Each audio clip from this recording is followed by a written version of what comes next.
I just got done watching Weapons, the new thriller horror film directed and written by Zach Cregger. This is the same guy who did Barbarian, which got a whole bunch of praise when it came out a few years ago.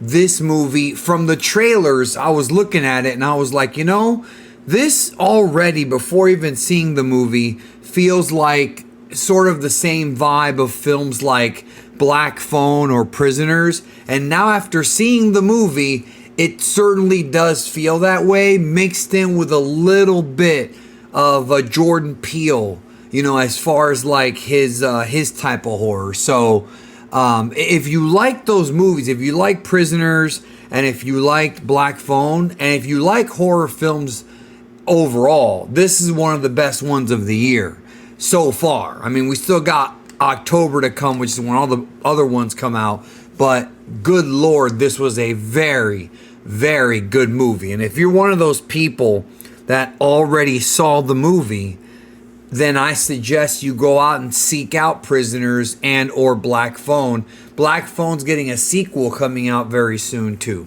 So this movie, it basically takes place in this town where several children disappear. They vanish. And so the movie follows a group of adults, for the most part, that are trying to figure out just what the heck is going on. And you see their interactions together as the movie keeps you guessing. This movie is a boatload of fun, and it's a movie that I think deserves multiple viewings, mostly because it's told in non-linear order. That means it doesn't go from beginning, middle, and end. It has different stories, sort of like different chapters for each of the main characters, and you see stuff kind of intertwined. So in one chapter, they'll introduce a character that will later on get his own chapter. Then you see the same events from their perspective as well as new events. So these types of non-linear movies like Memento and Pulp Fiction, I mean, dude, Pulp Fiction is my favorite film of all time, and Memento's my third favorite. So non-linear movies, for me, I think can be a lot of fun if done right. And I think Weapons was done right. So the whole film, you're kind of trying to figure out what's really going on, who's behind this, how are these characters linked together, and the various relationships between them. By the end of the movie, the intensity gets turned all the way up, and you are in for a massive climax in the third act. But the first two acts are perfect when it comes to helping us get to know these people. So Julia Garner plays Justine, who's a teacher. Josh Brolin plays Archer, who's the father of one of the kids that disappeared. Aiden Ehrenreich plays Paul, who is this cop. He has the third story in the film.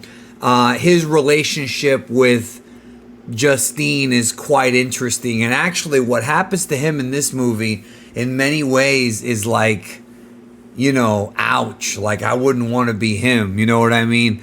Austin Abrams plays James, who's basically this like bum who's a drug addict, and he has obviously an interaction with Paul. They seem to be mostly in each other's way, but it's interesting how when you see the other character's perspective, it recontextualizes the whole movie. And the movie does that. The movie goes back and forth between present, past, and future. And thankfully, you don't get lost. When making a movie like this, it's really easy to get lost, but you don't get lost in this one. Or at least I didn't. You've also got the school principal, Marcus, played by Benedict Wong. That's right. The same Wong who plays Wong in the MCU is delightful in this movie as the principal. As far as the children go, they are the goal. They are not focused on. However, one kid in particular does get his own story, and that leads us right into when everything comes together. So I don't want to spoil this movie. If I were you, I would avoid spoilers. I will say some parts of this movie are really graphic. I mean, there's one particular scene near the end of the film that was incredibly gory. I mean, it looked like something that would have gotten an X rating in the 80s. You know what I mean? Like the original Evil Dead did. It was just gruesome stuff. Cregger does a great job of weaving the story together, introducing characters at the right time before moving into another story.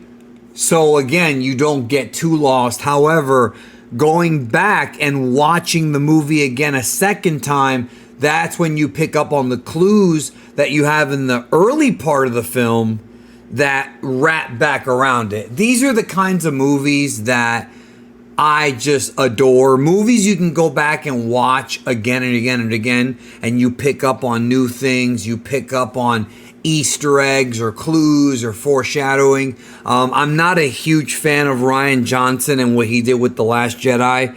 It's no secret. However, his Knives Out series is really good when it comes to doing the nonlinear storytelling, when it comes to this whodunit type of scenario. Like, these movies are fun, and them, the question is, if the movie was linear, would it be boring? If the movie was linear, would it be bad? A lot of folks seem to think that these films, these non-linear films, if they get recut into linear order, that they're all of a sudden bad. No, I think movies like Weapons and Memento, I've seen those movies. Well, not Weapons, but I've seen Memento in order. I saw a cut of Pulp Fiction in order, start to finish. The movie is still good. The film is still good, but the lack of a linear story does add to the mystery and keep you on your toes. This movie right now is doing really well at the box office, and I will tell you, yes, I do think you should go see it. This is one of those films that I give a big thumbs up to. Go with your girlfriend or boyfriend or whatever, your spouse, go with your friends. It doesn't matter who you go with. Go by yourself. I mean, I go see movies by myself all the time during the day. I saw this one by myself, and I had a great time with it, because it's a movie that keeps you thinking while also fleshing out these characters without it spoon feeding you who these people are. Josh Brolin is great in this movie. I can't even, he's got he reminds me a little bit of Hugh Jackman from Prisoners, the concerned parent who's at any minute about to go on a violent spree. That's what, maybe not as extreme as Hugh Jackman, but that's the vibe I got from this character. This is a very well-directed movie.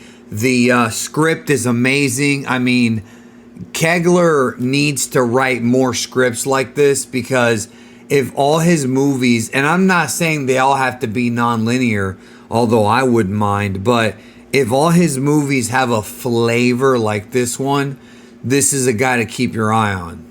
So go see Weapons. You absolutely will not regret it. It's a 2-hour movie. It's like 2 hours and 10 minutes, something like that. You're not going to be there forever, and it doesn't waste any time. With that being said, I'm out. Take care. See you guys in the next one.